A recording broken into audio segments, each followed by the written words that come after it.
Ja kõigepealt ma tõusen püsti ja ütlen tere Leigo Talu peremeest Tõnu Tamm. Tere looduskaitse rahvas. Aitäh, et sa meie sõber oled ja selle eest, et me oma seltsi tänavust kokkutulekut peame just siin Elvamail. Äsja me tulime Palupere vallast teist otsast Hellenurmest ja ma tean, et sa oled ka Hellenurme aukodanik või õigem Palupere valla aukodanik.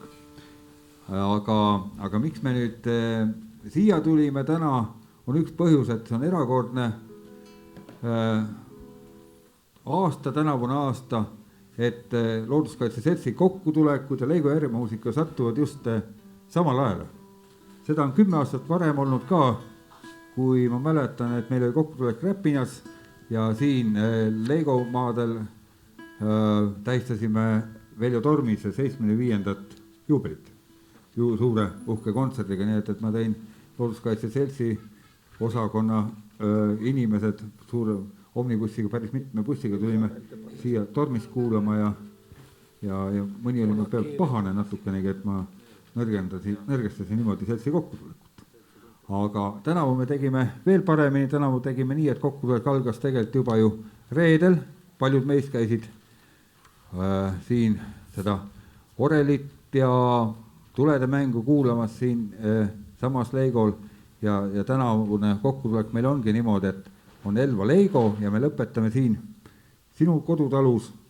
Aga enne kui me niimoodi midagi sulle üle anname, see ei ole saladus enam, me valisime sinu Eesti Looduskaitse Seltsi 100. auliikmeks ja põhjus, miks me seda tegime, on just see, et sa oled meie jaoks ühe väga olulise teema, see on eilate aegades oli ju maastikuhoolduse teema ja ma arvan, et nende rohkem kui paari aastakümne jooksul, mida sa siin oled oma talumail neid Leigo järvemaastikke loonud, siis ma arvan, et sulle võrdset kõrvale panna tegelikult ei olegi. Ja teine muidugi need looduskaitse seltsi on alati olnud juba looduse ja kultuuri ühendamise mõtte juures ja Eidatit me teame kõike kui just looduse kultuuri ühendajat. Ja sina oma tegevusega oled ju samamoodi bioloog ja teiselt poolt oled sa Eesti kõige kaunimate muusikaetenduste ja tuleetenduste korraldaja kõige kaunimates maastikes ja kõik see kokku moodustab ühe sõna Leigo.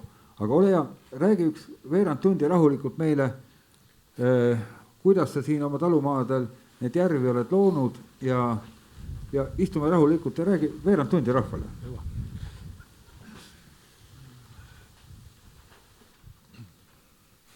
Tere, head looduskaitsjad. Ka mina olen looduskaitsega puutunud kokku juba tudengipõlvest, kui ma ikka aeg-ajalt üritasin looduskaitse ringi, tudengite ringi kokkutulekutel ja üritustel käia eelarti ajal. Aga maastik on olnud minule kõige hingelähedasem asi lapsepõlvest peale. Ma olen elanud, sündinud ja üles kasvanud Pedjajõe saarel, endises Jõgeva mõisas, pargi ääres ja vesi on ümber ringi ja kogu aeg olen igatsenud põnevaid ja huvitavaid ilusaid maastikke näha. Alati sirvisin ajakirju, kus oli mägedest pilte, siis ma alati vaatasin, nautisin mäed, midagi erilist. Vanemas eas hakkasin tegema filme, algul fotosi, pärast filme ja hakkasin otsima neid ilusaid mägiseid maastikke küll Siberist ja Uuralist ja Taimõõrilt ja Kamtsatkalt ja tegin nendest filme. Kes veel vanem põlva inimesed mäletavad, lugedes looduse raamatud ja matkateed, sellised saated olid, mul jooksid seal 18 filmi ja need filmid olid kõik muusika järgi monteeritud. Et minu suhe maastiku ja loodusega oli selline emotsionaalne, mitte nii, et ma tingimata uurisin või tahtsin midagi teada sellest, see oli muidugi huvitav, kui teada saada, aga see looduse või maastiku elamus, seda ma tahtsin edasi anda ja seda sai rõhutada veel muusikaga. Ja seda hakkasime tegema ka siis, kui me ükskord aastal 1981 siia Leigole sattusime, Kesk-Eesti tasandlikelt siia mägisele maastikule. Ja siin muidugi oli üks puudus, reljeef oli imeilus, künkad, orud, metsad, aga vett ei olnud. Ja mina olin harinud ju vee keskel üles kasvanud Jõgeva saarel, Pedjajõe saarel. Ja siis me leidsimegi, et siia on võimalik vett tekitada niimoodi, et seal samas on väikene sälgkorg, ajasime selle ühe päevaga pinnast täis ja sügiseste vihmadega kogunes siia esimene järv, see oli aastal 1981. Tasapisi aeg läks edasi, siis oli seal sauna juures oli üks väikene linaleu auk, sellele tegime samuti kõrgema paisu ette, sealt sai teine, niisugune 0,5 hektariline järv. Ja nii sai algus tehtud ja kui tuli taluseadus, siis vormistasime siia talu. Vahepeal käisin veel Helme kutsekoolis 50-aastase mehena põllupidamise süsteemi õppimas ja siis pidasime siin talu mitu aastat, aga see muidugi ei tasunud ära siin nendel küngastel ja lõpuks kujunesime välja turismitaluks. Aga seda järvede tegemist, seda arendasime edasi. Ja siin on mul üks väikene õigustus, et kui võib-olla ma oli väga põhimõtteline looduse kaitse, mõtleb, et ma rikun või muudan või sekkun loodusesse liialt, siis ma tahaks öelda seda, et need järved, mis me siin teinud oleme, meil on siin 14 järve, olid kõik juba kunagi olemas. Kui jääaeg taandus siit 12 000 aastat tagasi, siis need olid jääsulajärved. Ja siis oli väga veerohke aeg, vesi uuristaski need sälgkorud, kus siis need suuremad järved langesid madalamaks ja veepind langes ja kuskil siis võib-olla 3000 aastat juba peale jää taandumist läks kliima väga soojaks, hakkas soostumine, intensiivne taimekasv ja siis hakkas siis need jäänuk järved siin kinni kasvama. Aga tol ajal oli see pilt umbes nii, nagu praegu on, siin on 14 järve, ainult selle vahega, et siis oli tundra. Praegu on metsad ja põllud. Aga see, et nüüd inimene sekkub niimoodi maastiku ja looduse kujunemisse, ega see on ju loomulik nähtus. Inimene on osa loodusest ja kogu aeg on see maastik ja kogu aeg on loodus muutunud ja inimene on teda muutma hakanud, mida võimekamaks ta on saanud. Ja see keskkond, milles me elame, on ju tegelikult looduse ja inimese koostööna loodud keskkond. Põllud, heinamaad, künkad, metsad, vaheldumisi. Kui inimene tegevust ei oleks, siis oleks üks totaalne lepavõsa.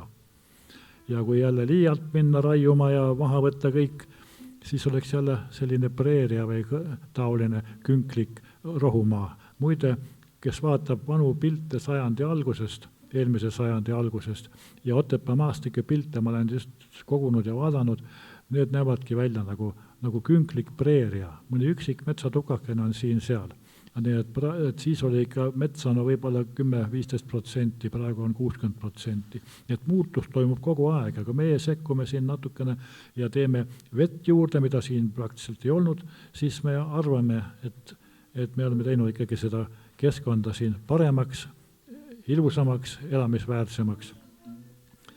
Ja muidugi, kui ta juba nii ilusaks kujunes siin see järv ja minu vana kiindumus ühendada ilusat maastikupilti filmi kaudu muusikaga, siis leidis see siin hoopis teistsuguse väljenduse.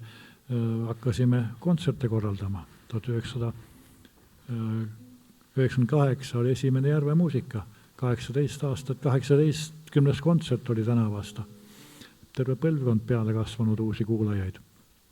Ja siin oli sama printsiip, et mis ma ennem ühendasin muusika filmikaadri loodusmotiividega, siis siin on muusika ehe ja loodus on ehe. Kogu see järvestik siin on muidugi muutnud ka oluliselt liigilist koosseisu siin. Varem ju veelinde praktiliselt siin ei olnud. Praegu on siin hulk uusi liike, siin on punase raamatu liike, siin meil tähendab pesitseb laululuik juba 7. aastat, 30 poega on välja audunud, tänavasta on 6 poega. Siin on tiigikana uue nimega, kuidas ta oli, Tait vist, jah. Siin on sarvikpütti, ma olen korra ainult näinud, ta ei pesitse, aga siin on hallpõskpütt, jällegi haruldus, tuttpütid on tavalised, need on meil mitu paari siin. Ja palju muid tavalisemaid veelinde. See on kõik, mis siia on nüüd lisandunud. Sellega, et on tekkinud järved. Et ma leian, et see loodus on ikkagi, elurikkus on ikkagi suurenenud. ja jällegi inimtegevuse tagajärjel. Aga kõige selle asja põhimõte, eesmärk või põhjus on ikkagi see, mõni küsib, et kas te hakkate siin kala kasvatama või milleks te neid järve teete. Need on kõik tehtud esteetilistel kaalutlustel, et oleks ilusam elada. Ja see ongi meie põhimõte ja seda ilu me veel üritame siin rõhutada ilusa muusikaga, muude ilusate üritustega ja maastiku mitte ainult hooldusega, vaid ka kujundamisega. Ma arvan, et ma ütlen vist õige, et tegelikult oled sa kunstnik. Ja teine asi see, kuna sul on tõesti loodusteaduslik haridus, siis sa ei pea väga palju vaeva nägema, et need järvi luua. Ma kujutan ette, kui üks asi on, et kui särtkoru kinni katad ja vesi tuleb ise kohale, hullem on see, kui peaks väga palju kaevetöid tegema. Nii et see süsteemi väljamõtlemine, kuidas mitte esimest järve ja teist, aga praegu sa ütlesid 14 järve oled teinud, see on vist omaette selline jälle tehnikaime. No see on selline nuputamise tulemus, sellepärast, et pole sellist finantsilist võimalust ja jõudu, et hakata siia kaevama järvi, sest orud on ju olemas, me mõtlesime teise variandi välja, et tõstame vee orgudele peale ja selleks oli vaja ainult tamm ette teha, nii et need järved ei ole ükski mitte kaevatud, vaid need on paisutatud ja nad on kõik sadevete kogumise järved nii-öelda, sest ühtegi sellist püsivat oja siit läbi ei voola, kevadel suurveega voolab ja sügisel suurte vihmadega voolab. Suvel põuaga langeb mõnevõrra ja aga siis jälle taastub ja tänavasta. Siin vihmane suveperiood, viimased päevad kogu aeg vesi on tõusnud, nii et nii ta tasapisi kõigub siin väikeses intervallis, aga ilu jääb ikka ühtlane. Aga tehnilisest küljest me suutsime selle ära teha nii, et ostsime vanad tehnika, ekskavaatori ja traktor oli meil omal põllumajandusest jäänud ja siis me siin paisutasime ikka ise oma jõududega kokku ja nii on hästi odav teha, sest oleks me vesiehituse firmast tellinud sellise järve, nagu mille peal me praegu siin oleme. No sealt küsiti kohe mikrooni ajal 1 000 000 krooni hektari kohta, aga meil kulus ainult diiselkütuse kulu, tööjõud oli oma, ise istusime poegadega roolis ja kaevasime. Nii et on võimalik teha lihtsalt ja ökonoomselt ja otstarbekalt ja väga ilusaid asju. Sinu maastiku kunstiteosed on ka dokumenteeritud. Kas oli see lausa kohtu poolt dokumenteeritud? No jah, see on pikk lugu. 5 aastat käin kohut juba siin. Meie selja taga kaugemal on veel üks järv, see on kõige suurem järv Leigol 10 hektarile ja selle tegemise käigus tuli seal puid maha võtta, mis oleks muidu niikuinii vee alla jäänud ja siis leidsid muidugi meie agarad bürokraadid, et ma olen väga rikkunud siis loodust ja minu käest hakati nõudma tagasi keskkonnale tekitatud kahju. Praegu on see ulatub kuskile koos kohtukuludega üle 8000 euro ja mina ei leia küll mingit põhjust, et mind trahvida või mind karistada, et ma olen loodus ära rikkunud. Kõik eksperdid ja asjatundjad, kelle poole ma olen pöördunud, leiavad, et ikka see on positiivne tegevus. Aga paragrahvidega kokku ei lähe ja nii me siis nüüd 5.–6. aastat siin oleme kohut käinud ja lõpuks olen ikka mina kaotajaks jäänud bürokraatia ees ja tuleb maksta.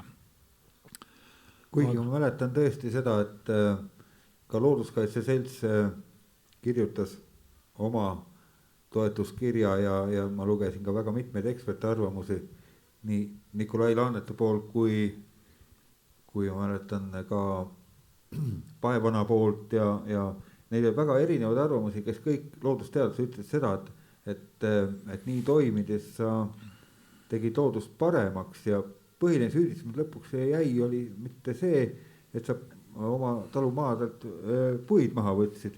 Põhiline süüdistus oli see, et sa oled isepäine kunstnik ja ei küsinud enne luba, ei käinud 3 aastat paberdajamas.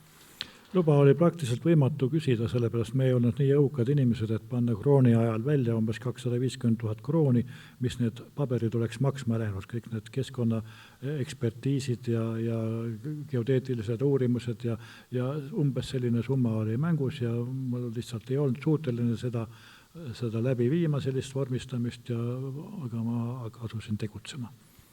et eks hiljem näeb, mis tuleb. Noh, eks ma siis nüüd pensionist mul võetakse seda summat, elame üle. Nii et siin võib ütelda küll asja, et kuidas otsa öelda. Ma arvan, et kui riik oleks tahtnud ütelda, siis oleks võinud näpuga näidata. Tõnu Tamm, ma saan aru, et sa oled Eesti kõige parem maastikukunstnik, aga paberid on vaja teha, me näitame sul peale näpuga, aga ma ei saa aru, miks nad ainult sellega ei piirdunud. Nii et mina olen täiesti seda meelt, et seadust tuleb täita, aga seadust tuleb täita niimoodi, et kui on seadust rikkunud, siis ka seaduse täitmise kontrollija peab aru saama tegelikult selle tegeliku tegevuse sisust. Ja kui seda ei taheta mõista ja aetakse nii-öelda jonni Eesti kõige parema maastikukunstniku loomingu üle niimoodi kembeldes, see võtab ju palju energiat ja tegutsemistahet, ma usun sult ära, või annab see juurde vastu? Ei, ära pole ta midagi võtnud, teeme ikka edasi. Praegu on mitu järve pooleli ja kuna me asume siin kõrgundlikul veelahkmel, siis mida ülespoole minna sinna ida suunas, seda kõrgemal maastik ja väiksemal valgala, millest vesi koguneb, siis need järved täituvad väga aeglaselt. Seal on mul mitu järve ammu juba rajatud, selles mõttes, et paisud on ette ehitatud, aga vesi koguneb aastaid. Ja no ma loodan ikka oma ihusilmaga ära teha, kus tulevad ka need ülejäänud 5-6 järve, mis veel puudu on, kuhu vesi alles koguneb. Et me ikkagi teeme ja asi läheb kogu aeg ilusamaks ja paremaks ja elame ka need väiksed intriigid üle. Teotahe jääb ikka, see jääb alles. Ja loodad seda, et kui tuleb Leigo järvemuusika 20, et siis on juba 20 järve sul või lõutab rohkem aega nende järvede juurde? Natuke rohkem läheb aega, jah. Aga siis nüüd on see kõige pidulikum hetk, ma palun, et Juhan, sul on kindlamad käed kui mul, me anname sulle üle ühe lihtsalt keraamilise kunstiteose, kus on peale kirjutatud, et tänus Tõnu Tammele Eesti Looduskaitse Selts ja siin taldrik peal on kujundatud ka tamme. Mina surun kätt ja väga suur tänu. Ja Juhan surub ka kätt ja palju õnne Eesti Looduskaitse Seltsi auliige number 100. Väga suur tänu, aitäh. Ja nüüd jätkub kontsert.